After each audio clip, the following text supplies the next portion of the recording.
It's time to get logged in to the week in review, the week of 21st to the 27th of June.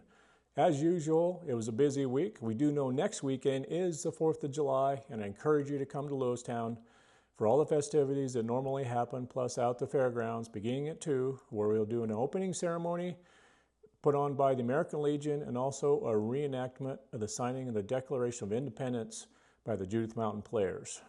Now for the week. Again, it was a busy week. It started out for me at the Yogo Inn at a small business seminar, which I had on my calendar for 9 o'clock, but it turns out I was a day late and I thought I was 10 minutes early. But I did get to see a few folks there, 3 people I recognized, and also the gal who does the business for White Oak Pastures out of Georgia. She gave a good presentation, and I'm sure those folks learned a lot. Then I had an artificial intelligence Zoom meeting, and it goes over the pros and cons of having artificial intelligence in your community, artificial intelligence data centers, I should say, in your community. Here locally, the sentiment is we don't want these big structures, and because of the electricity draw and the water questions.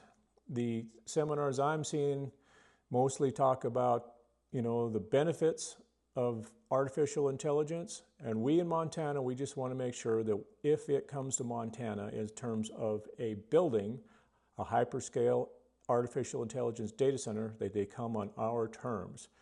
So they don't come in and do what industry sometimes does in the state of Montana and takes care of our lack of information. We want to make sure that they come on our terms.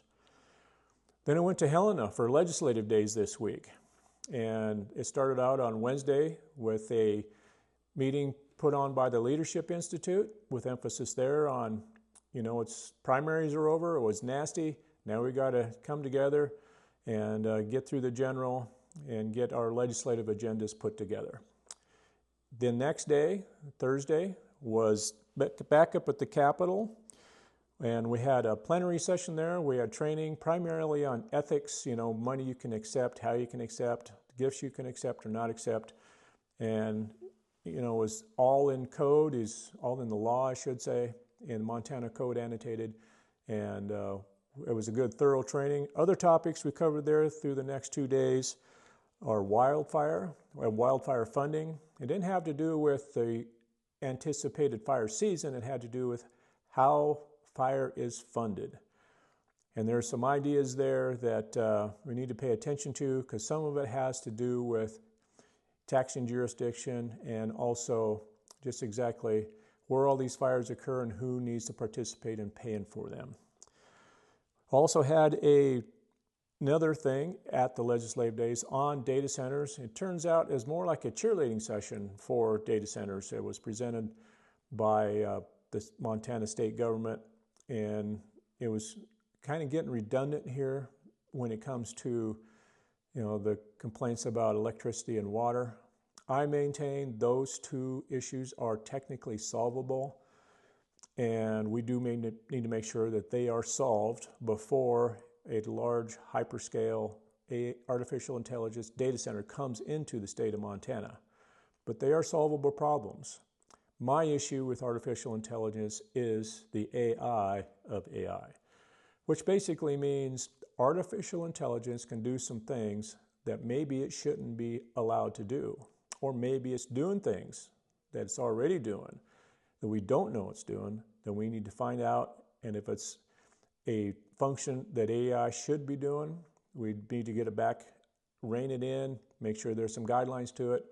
Or worse yet, if it's doing something it's not supposed to do, we make darn sure it doesn't doing it. But folks, here's the deal on artificial intelligence. It's here. I'm talking to one of them devices that uses AI to do its business. Yes, this recording I'm doing on my iPhone. We right now use artificial intelligence, every one of us. If you do online banking, you're using a data center that's probably got some AI involved in it.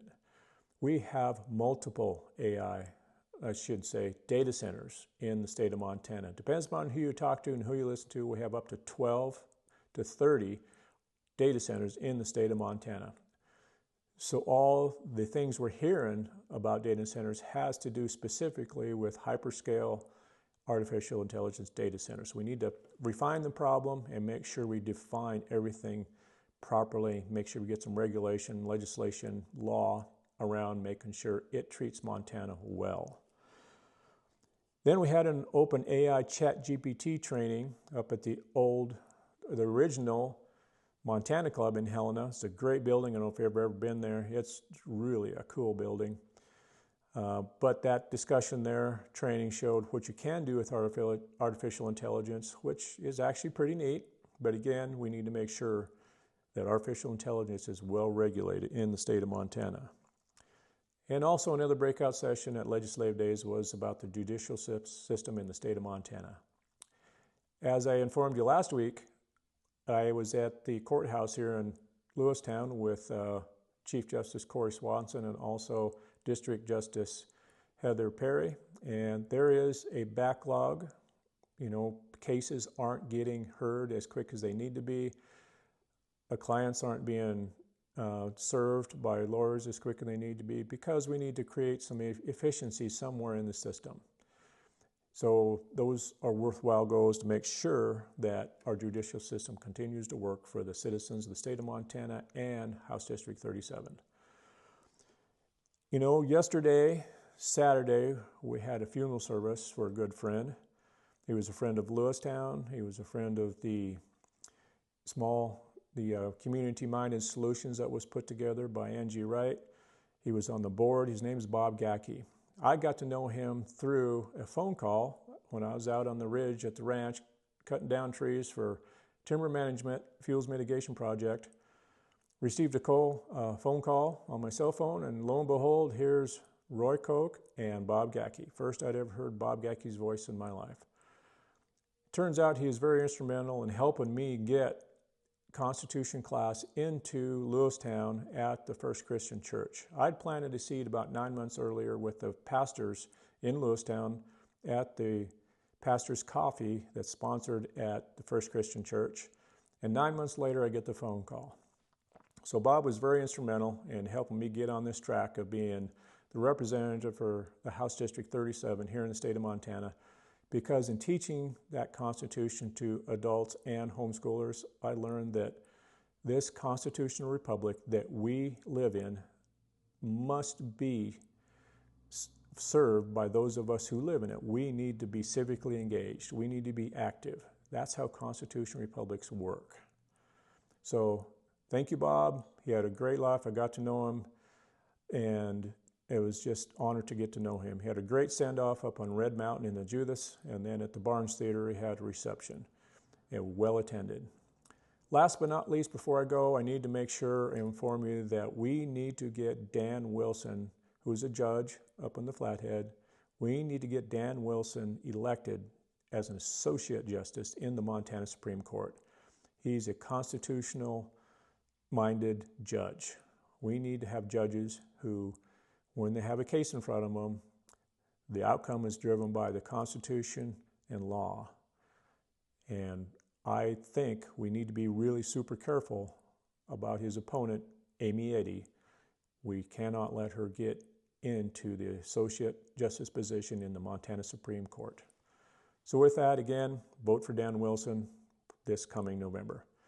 Thank you much for listening. I will inform you what's going on as the weeks go by.